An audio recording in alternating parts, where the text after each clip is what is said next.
That was fast. They don't even give you a countdown.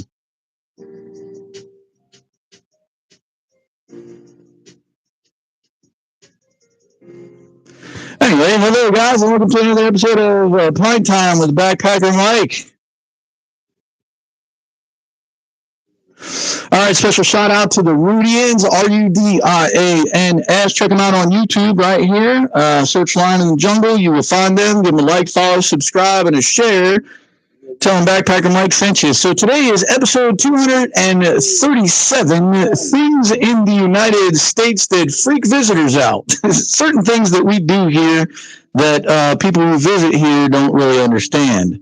So episode 237, again, I'm back on YouTube. If you're not familiar with the show, Pint Time is basically where I talk about travel and I try some great craft beers and talk about my trips around the world and also give you various information like today.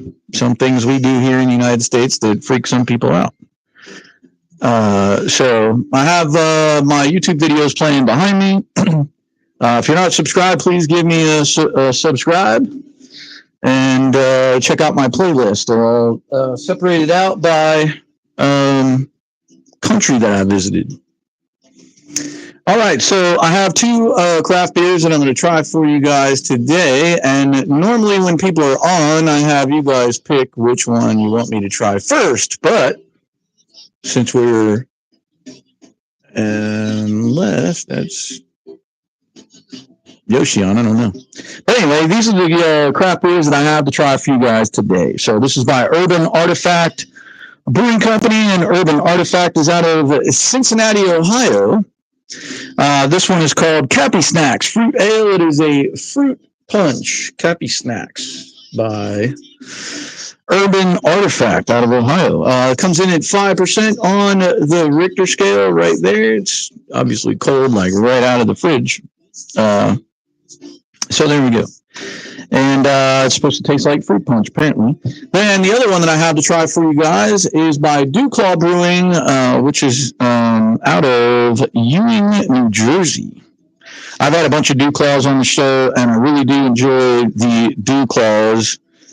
For sure, this one comes in at 5.5%, and this is a play off the famous Rocket Pop. The famous Rocket Pop I used to have when I was a kid. So Sour Me America, the Rocket Pop Sour Ale. So it comes in with ale brewed with tart cherry, raspberry, lime purees, and natural flavors. So we're going to give these a try for you guys, and then we're going to get into the show, and I'm going to get through this fairly quickly. All right, so I think I'm going to do the fruit punch one first. I'm actually not a big fan of fruit punch, so we'll see how this one goes. But I mean, I'll have it. I just don't go run out and want to go buy it. But let's give this one a try and see what it's all about. It's got a nice nose. It does smell like fruit punch with a little bit of sour in it, which is what it's supposed to be. So let's see how it tastes. All right, here we go. Cheers, pull, slancha, and scroll for my Nordic friends. You know who you are. Oh, wow, that is really good.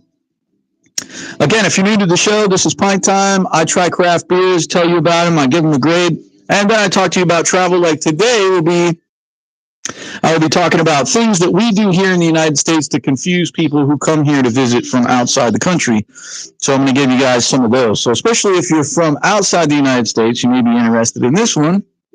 This is really good, actually. It's got a slight bit of sour. It's got a good bit of sweetness. And yeah, it literally tastes like fruit punch. I'm going to do a hard pour for you guys real quick. It's got a nice sour feel to it because right now it's like still making my mouth water. Hey, Kevin, what's up? Hey, Jesus. Hey, how's it going? All right, let's do a hard pour and see what this one comes all out about. Which, by the way, if you come to Orlando, you got to go to the beer spa in Orlando. That place is really awesome. You can hit up the spa with some beer mash in there, and it's unlimited beer and wine. The nose is a bit cough syrupy smelling on the hard pour. Yeah, the hard pour brings out more of the sour. Still get a nice Fruit punch kind of feel. This is really good. I actually like it. I'm going to go a 9. I'm going to give this one a 9. Cappy Snacks by Urban Artifact Brewing Company. I will give that one a 9. All right, let's go on to the other one. The Sour Me America by Dew Claw Brewing Company. This one comes in at 5.5%, I believe it was. And they're out of Ewing, New Jersey. This is supposed to be a play off the old Rocket Pop. Lord have mercy. Hey, Mookie, what's going on? Lord have mercy if I can't get this can open. All right, there we go. We got it open now.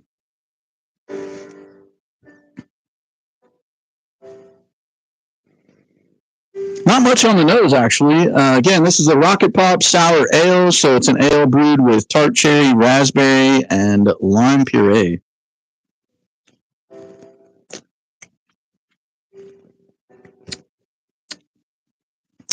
Doesn't really remind me of a Rocket Pop, though.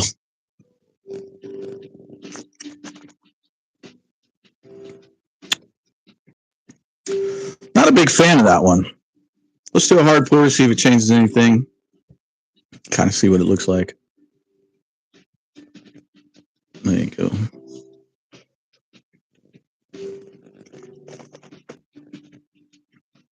Yeah, it just makes it like straight sour when you do the hard pour.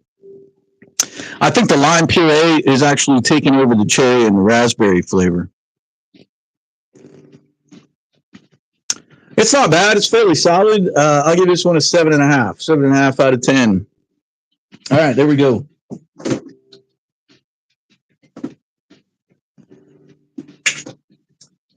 Seven and a half out of 10. All right, now let's get into the show here. Welcome to Pint Time.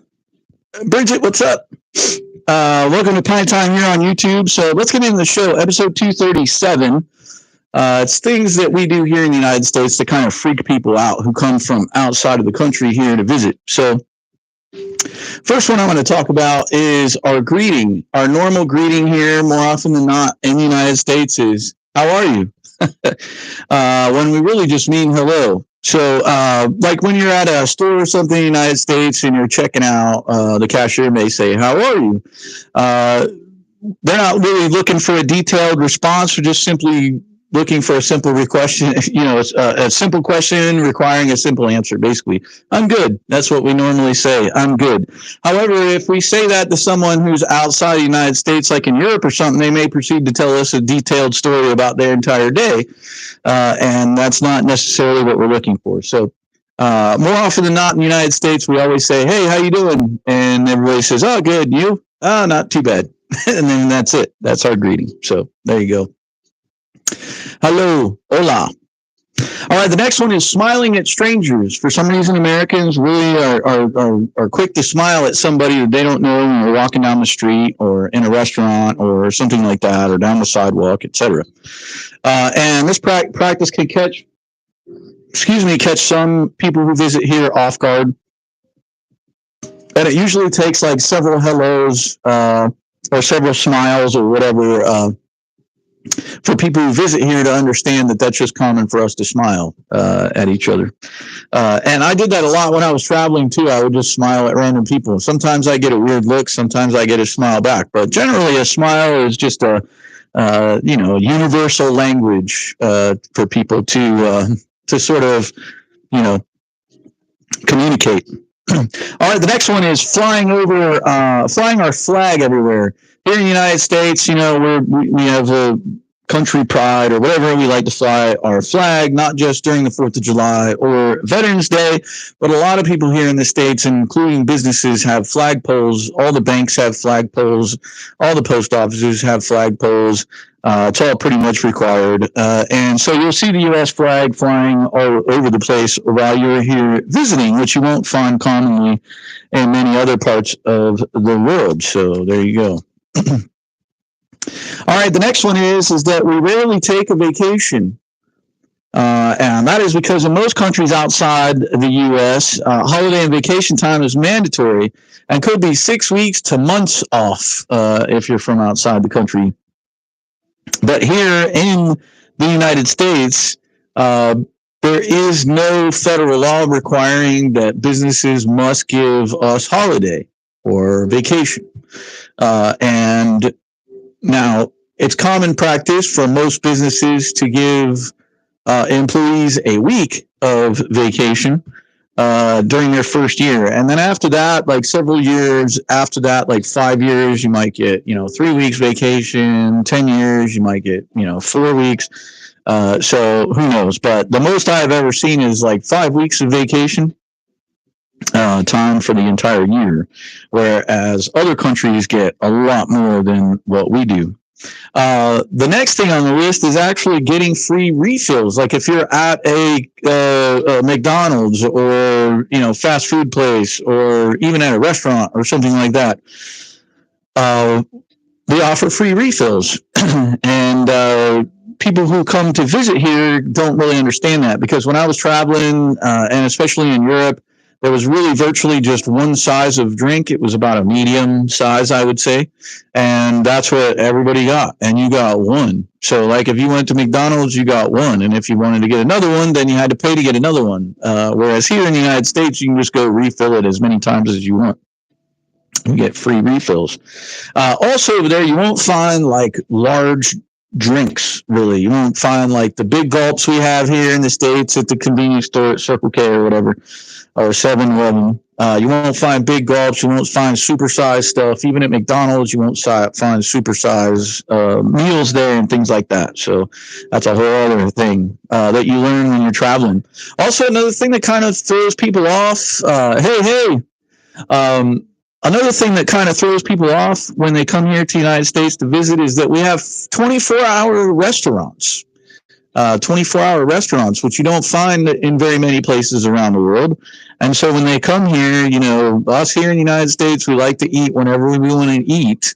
And especially like when we leave the bars or the nightclubs at 2:30, 3 o'clock in the morning, we want to find really sound problems. Oh, no, that ain't good. All right, maybe this will work.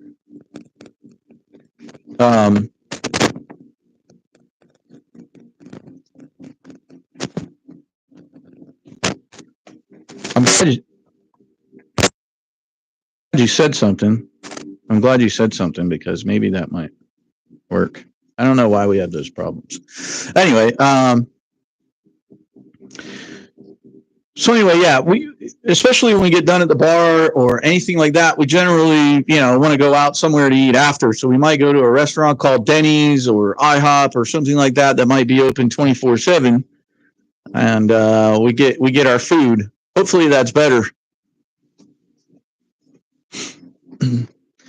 So yeah, 24-hour restaurants can throw someone off who comes here to the United States to visit. Another thing that might throw some people off is carding people who are obviously over 21. Here in the United States, it's commonplace that if someone looks like they're younger than 40, that they should card them. I don't know why they do that, but it is what it is. Here in the United States, the drinking age is 21, whereas most of the rest of the world, it's like 18. And some places are even younger than that. I think like Russia, I think is like 16 is the drinking age. So when people come here to visit from outside the country, if you're going to go to a local store, a beer store, liquor store, or something like that, make sure that you bring your passport or your ID with you, so that if they do ask you for it, that you will have it. Because if you can't provide it, they more than likely won't sell it to you. So.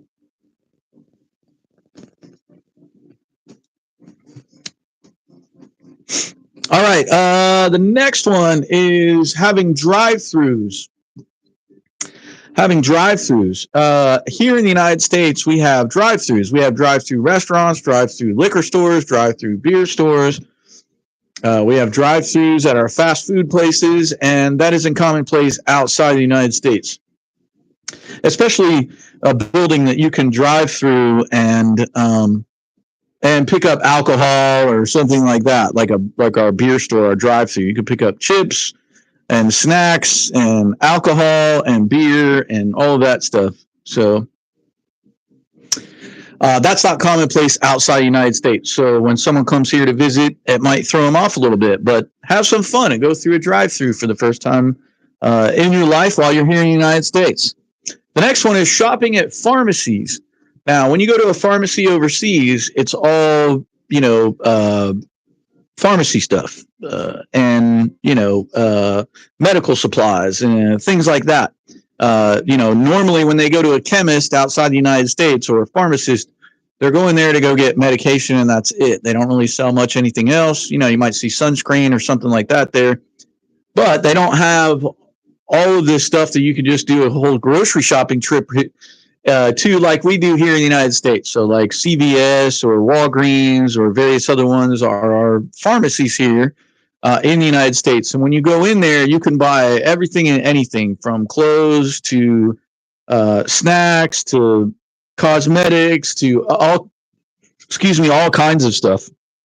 So that might throw someone off who comes here to visit from the United States. Also,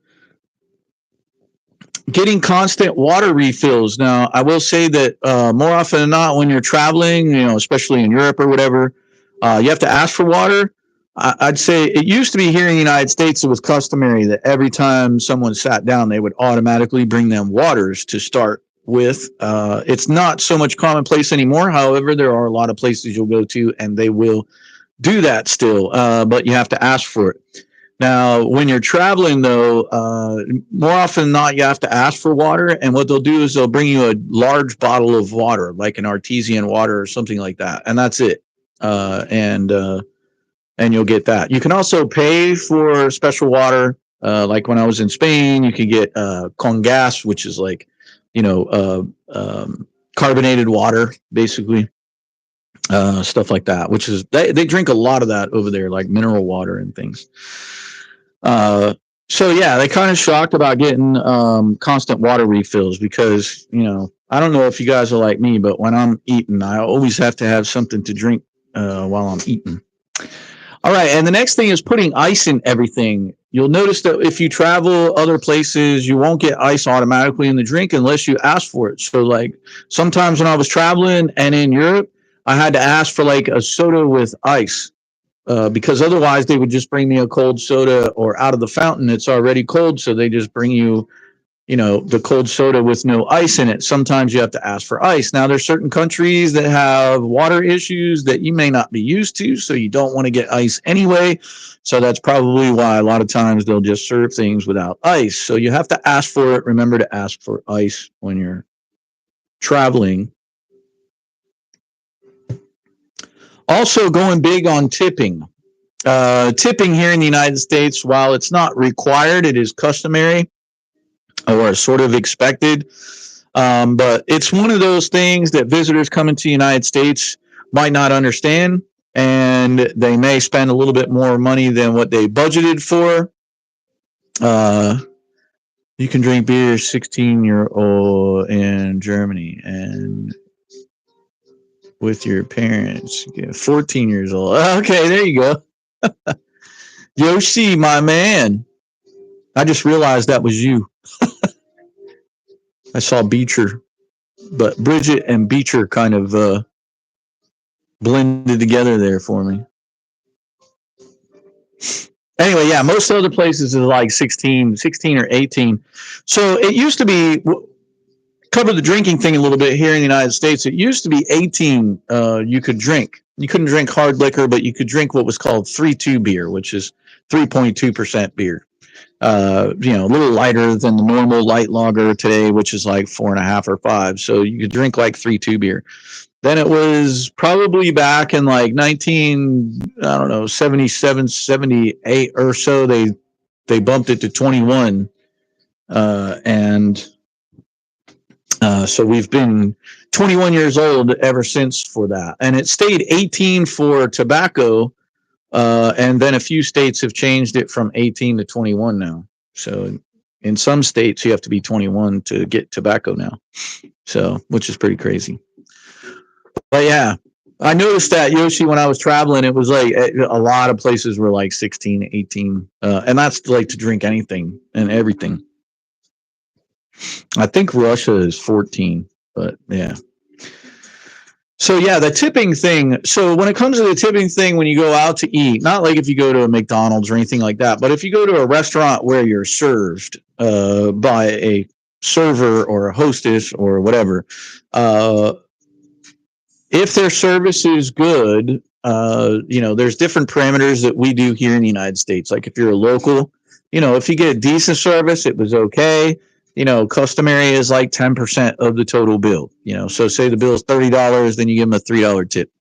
If it was excellent service, they your food was there on time. They took the plates away. They filled your drinks when very attentive, which also throws people off because servers in other countries aren't necessarily as attentive as they can be here in the United States. Like every 10 minutes coming are you okay? But if they're really attentive and really good, then you could go 20% or more, which is what I normally do. So I usually go like 20%. So I'd give them $6 on a $30 bill. Sometimes I'll give them even more, but it just depends on the service and how much money I got. Another thing is that kind of shocks people when they come here to the United States to visit is wearing pajamas in public or wearing your sleep clothes in public. Whether it's just a quick run to the post office or the convenience store or whatever, some Americans have no issue heading out of their house with their sleep clothes on or their pajamas and just putting slippers on and going out to the store real quick. It's mostly because for quick trips, if I just had to run up to the gas station real quick, I'm probably just going to go up there in my sleep clothes, throw some sandals on and run up there. You won't see people like going out to do things for the day in their pajamas per se, but if they have a whole list of things they have to do, but if they have to make a quick run to the grocery store to grab something or convenience store or something like that, then you might see us in our pajamas.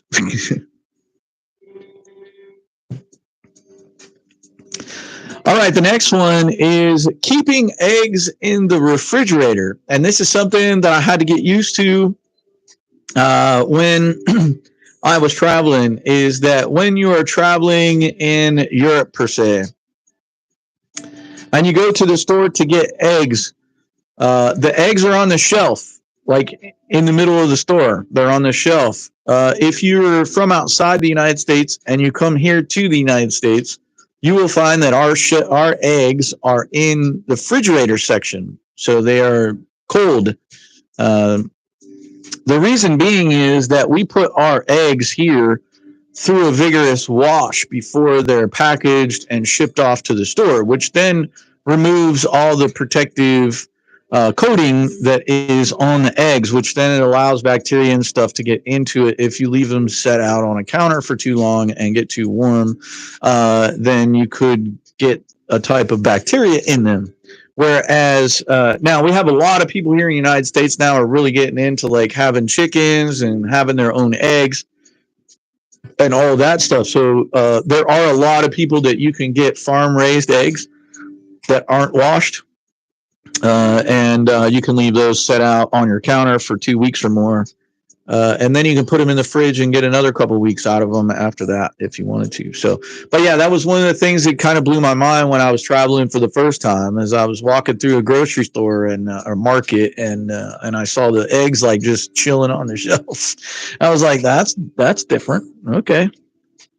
So yeah, here we refrigerate the eggs. So if you come here to visit in the United States and say you get an Airbnb or something where you're going to cook and you're going to go get eggs, they're not going to be on a shelf. They're going to be in the refrigerator section. So make sure you find the cold section. That's where they're going to be. All right, another thing that throws people off and even throws Americans off sometimes if they go visit somewhere else is actually the letter Z.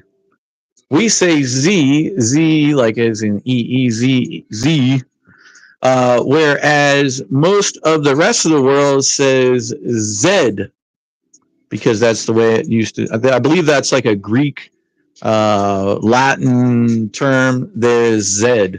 You'll see sometimes someone will write a Z with a line through the middle of it. That's the original way to write it. I believe that's the Greek way to write a Z. In Norway, the eggs were in the fridge too. Oh, really? Really? I wasn't expecting that over there. That's different. I gotta put that back in there. I use those for my TikTok still. All right. Let's see what else we have on the list. Eating grape flavored Skittles. Now, this is something I didn't know because I don't really eat Skittles. I don't really get into the candy thing a whole lot. Sometimes I do. Sometimes I have a craving more so for like Reese's or M&Ms or something. Not so much Skittles. However, apparently the grape flavored Skittles is only found here in the United States. Over in Europe, the grape flavor doesn't exist. This flavor, it's actually the flavor of the purple Skittles in say Europe. That flavor is actually black currant flavor. Where here in the United States, it's grape. I didn't know that, but this flavor used to be popular in the United States until legislators, our government, banned the fruit itself in the 20th century, so not that long ago, because it could carry a wood-destroying disease known as white pine blister rust. I didn't know black currant could carry that. And we have white pines here. I think we might be one of the only places in the world that actually has white pines. So I think, if I'm not mistaken, and so yeah, that could cause a problem if we start losing those. So interesting though. I never knew anything about, and I don't really like grape stuff either. I don't like grape juice or anything like that. All right, and the last one I got on the list. Look at that. I'm almost done in time. Last one on the list is drinking from 3-liter wine bottles. 3-liter wine bottles. Well, this isn't a standard bottle here in the United States. We have the standard, what is it, 740 liters, something, 400 something liters wine bottle. I forget what the liters are exactly. I want to say like 750 liters. But anyway, we do sell, if you go, it's not uncommon here in the United States, if you go to a grocery store or market, that you will find a giant 3-liter bottle of wine to buy. So it's not generally a good wine. It's not, I mean, it's a decent wine. It's, like a table wine or something like that. It wouldn't be, from a posh winery in the United States per se. But you'll get like a Carlos Rossi or, Barefoot or something like that, type of wine that's still pretty good. But you won't find like an exclusive, expensive bottle of wine in 3 liters. But yeah, so that's something that when people come here to the United States to visit, they see these giant bottles of wine on the shelves in the grocery stores, and it could kind of throw them off. So there you go. That's all I got, Yoshi. It looks like you're the only one on.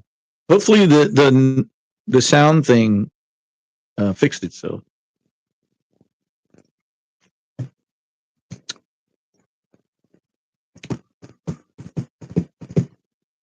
So Yoshi, got any questions? We did have like 5 or 6 people on at one point.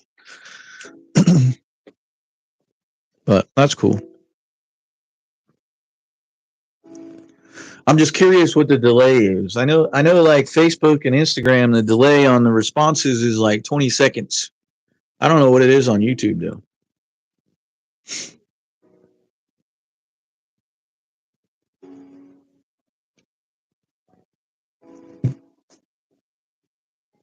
No, the sound is not really good. I think it's your mic.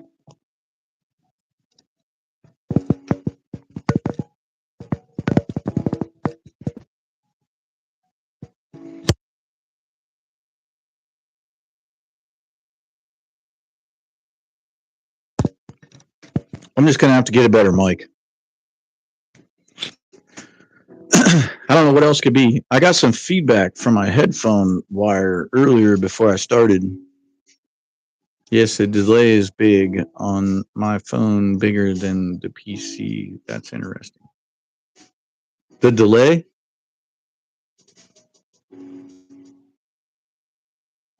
Oh, so it's a long delay, like 30 seconds delay or something like that? I'm just curious, like how long the delay is from the time I ask you a question, Yoshi, until the time you hear it. I'm just curious how long it is. This is when I was in Rome. I was watching them make some fresh bow tie pasta. I think they were bow tie pastas. That was really cool to watch them. And then this is the trivia fountain. Trivia fountain. Oh, 10, 15 seconds. That's not bad. It was 20 seconds on like Instagram and Facebook. So YouTube's a little bit faster. When you said bigger, I was thinking it was like a pretty long wait.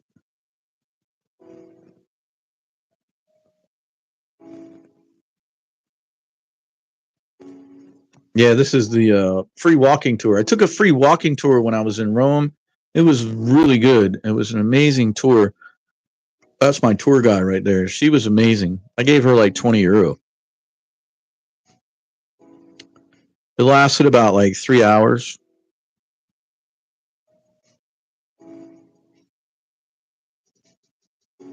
But yeah, what a tour. But yeah, 10, 15 seconds isn't too bad, Yoshi. My man. All right, so I still got to shoot my TikToks. If you're not following me on TikTok yet, and you got a TikTok, please search, find me on there and just search Backpacker Mike on TikTok, and you'll find me. And give me a follow on there. Once I get up to 1,000 followers, I can go live on TikTok as well, and I will probably do that like once a week, maybe midweek, like a Tuesday or Thursday night or something like that. I might go live on TikTok for 30 minutes or so.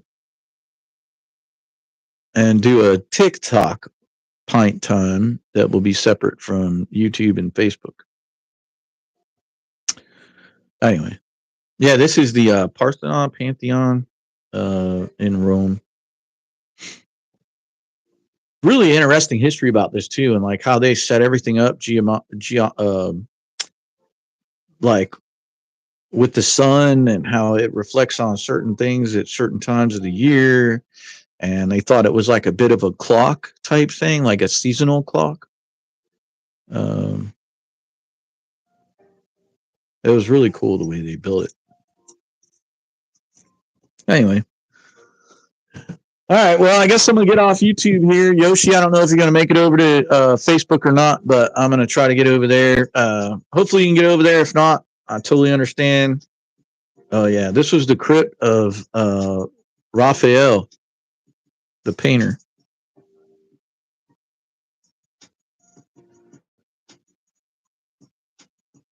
I think that's what it was. Yeah. There's a bunch of famous, like Michelangelo, Raphael, a few philosophers and stuff. They're all entombed here in the Pantheon. Parthenon. You need a kidney mic for streaming. I think you use just a normal mic. I'm not familiar with a kidney mic. I'll have to check that out.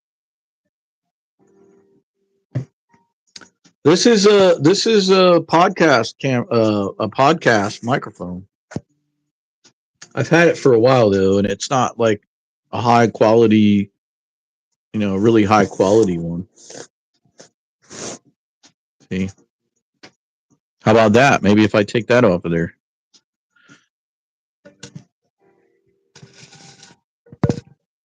Check.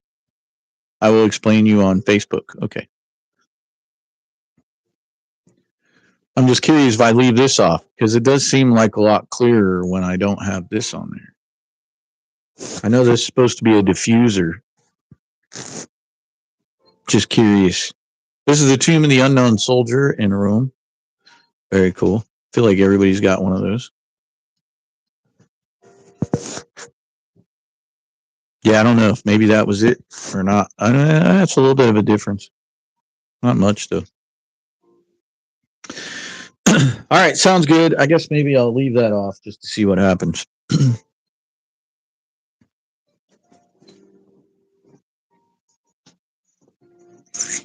All right, Yoshi, I'll see you over on Facebook then. I'm going to go shoot my 2 TikToks, and then I'll be over on Facebook momentarily. All right, brother. Thanks for jumping on, man. I appreciate it. Thanks to everybody else who stopped on. I truly appreciate it. I know you weren't here very long sometimes, but that's all right. At least you get to see it. So, yeah. Welcome Pint Time here on YouTube now. I bailed out on Instagram because my brother Yoshi there told me about how Instagram doesn't get you out to other people, et cetera, et cetera. And the algorithms are kind of sucking for lives. So I decided to come back to YouTube. So I will be on YouTube until further notice. But I am always on Facebook. So if you're not following me on Facebook yet, please give me a follow on Facebook. So, all right, guys. Thank you guys so much for hanging out with me on Pint Time. I truly appreciate it. And I will see you guys next Saturday on Pint Time with Backpacker Mike. And always peace, love, and let's continue to experience this beautiful world together. And I'll see you guys next time on Pint Time with Backpacker Mike. Peace.